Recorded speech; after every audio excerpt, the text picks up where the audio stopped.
This is the English 2.0 podcast.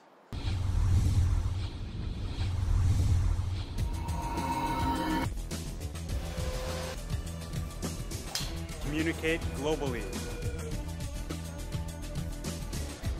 Raise your level.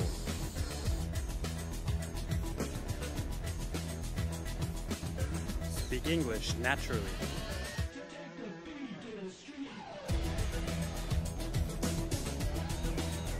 Hello and welcome to another episode of the English 2.0 podcast. My name is Al. Thank you so much for watching today. This is the first full episode in the year 2015, and it's a little bit later than I want to do, so I apologize for that. But things get kind of busy and hectic if you are a full-time father and worker. You've got other jobs and students and classes to do. So I apologize for the delay, but we are here now, and let's get right to it. And the first thing I wanted to do is to, of course, thank all of you for continuing to watch, download, listen to the English 2.0 podcast. On my blog, I did a review of last year's performance for the English 2.0 podcast, and there were some good things to note and a couple of things I'd like to improve for this year. But if you are interested in checking that out, please go to alsensei.com, and I'll put a link to that in the show notes. And maybe we'll make that easy. We'll say alsensei.com/review.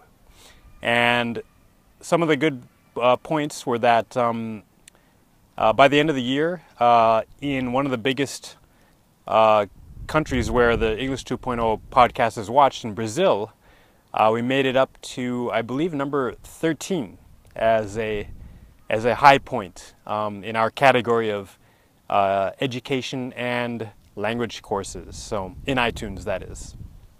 So thank you so much for that. And again, if you want to help support the English 2.0 podcast, please go ahead and leave a rating and a comment. Most importantly, please click on subscribe. And that's, I think, maybe the best thing that you could possibly do to help us out here, actually in iTunes, for the English 2.0 podcast. So thank you so much, and check out last year's notes on the English 2.0 podcast. And by the way, welcome to anyone who is a new subscriber and viewer of the podcast. I hope that this is very beneficial for you. I'm sure it'll be very useful and helpful for you. And if you have any questions at any time, please feel free to email me, and that is ask@alsensei.com. Also, if you are new to the podcast, please check out my free natural English course. You can do that at alsensei.com/English. Again, all the links will be in the show notes. All right, so in today's topic, we're going to talk about 3 steps to English success. All right, and this is a topic I've talked about a lot in my classes and with my private students, but I don't think I've addressed it that much here on the podcast, so I think it's a really good opportunity to do so. The first episode of this year, we'll get things off on the right foot. Okay, now a little background first. The reason why I want to give you this lesson today is to help you have some kind of framework or kind of structure to your activities when it comes to studying or learning English. And the reason for that is because when I look at a lot of my students, even my own experience learning languages or learning Japanese, sometimes it's overwhelming. There's so many activities we can do. There's so many resources these days, which is a good thing, but sometimes it's too much. We don't know what to do, what is best, what should we choose. We only have a limited amount of time. So this podcast episode is to help you kind of have a framework of how to organize your activities when it comes to thinking about your English learning and ultimately your success. So step one is what I call study. Okay, not so complicated, I know. But study is basically the input phase or step. Okay?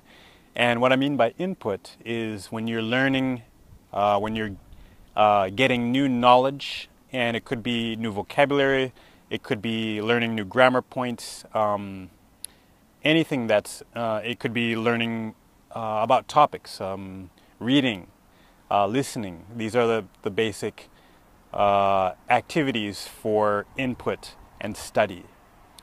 All right, now I know this is probably what a lot of you have already done much of in your English learning. So like in your traditional schooling, you've probably focused a lot on studying from textbooks, perhaps listening to CDs or English voices, which is good. And that is all part of this kind of study step, as I call it. Okay, so keep doing it. And as we get to the next step, I'm going to explain a little bit how to keep it in a nice balance or proportion. So that's all we'll say for study right now. All right, step number 2 is what I call practice. All right, so what is practice? Practice simply means more output, okay? And output is, of course, basically writing or speaking activities. And this is when you want to use your knowledge that you learned in the study step, hopefully in a meaningful way, okay? Now, it doesn't have to be in a meaningful way. It could just be practicing like drilling or shadowing or something like that. That's perfectly fine for practice. But one of the key points about the practice step is that it should be in a pretty safe environment, okay? So where you are free to make mistakes, you're free to experiment, free to test new vocabulary, new grammar points that you've learned, hopefully things that you've picked up on our podcast. So this would be a really safe environment where you can practice these things freely, openly, and without fear of criticism or, you know, being made fun of and, you know, stuff like that. And, you know, that doesn't happen so much anyway. So this could be, of course, in a classroom setting. It could be with a private teacher where you want to practice. It could be, again, at home by yourself. And again, we've talked about that on a few different episodes. I will link to those in the show notes if you need more help with studying on your own. All right, so, or practice, I should say practicing on your own, excuse me. So that is study and practice.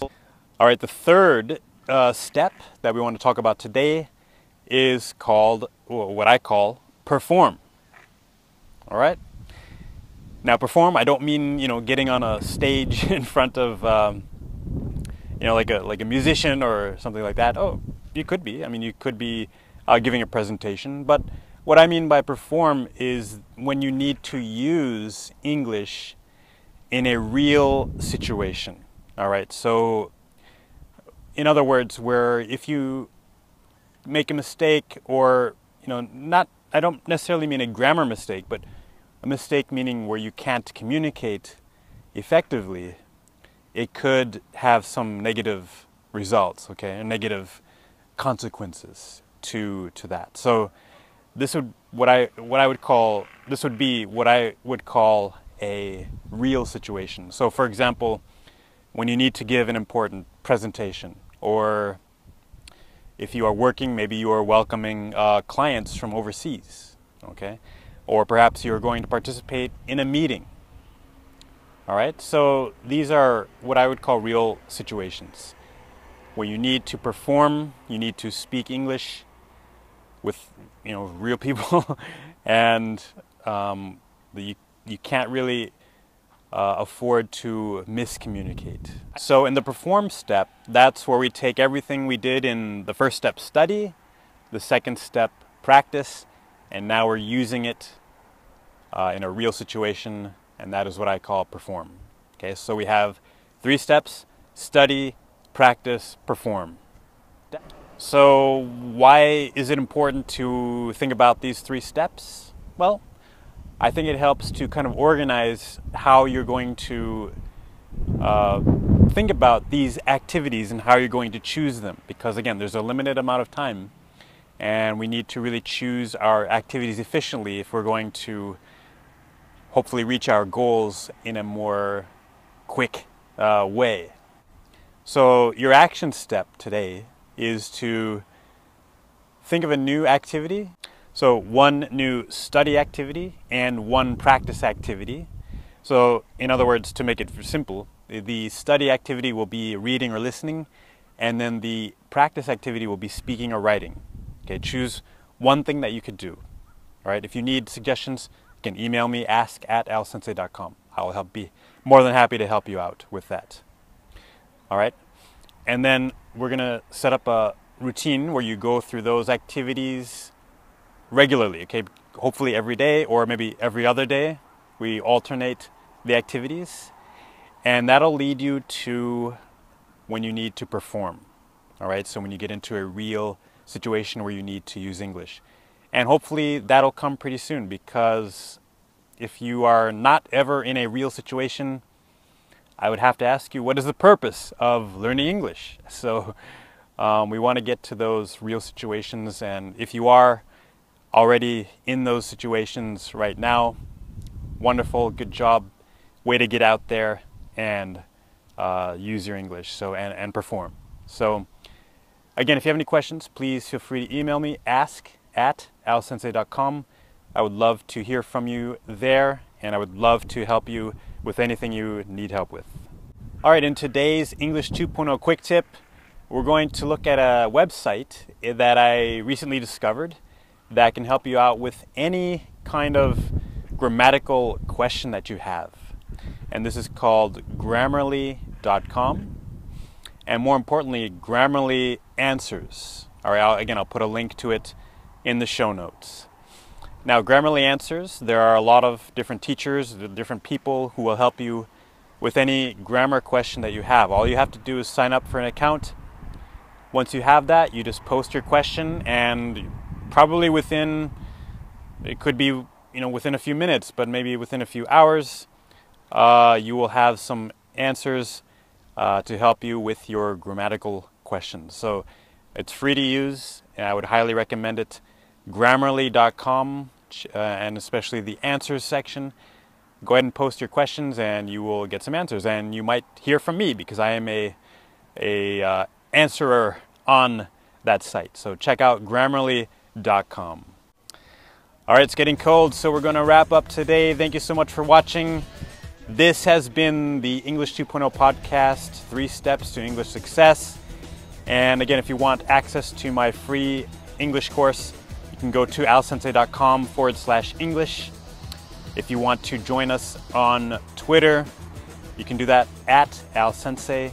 But most importantly, please go to iTunes and subscribe and leave a comment and rating. It only takes about 1 minute, and I would really appreciate it. And we can hopefully get up higher in the rankings, and get to #1. That's the goal, baby. All right. So thank you so much, and I'll catch you on the next episode.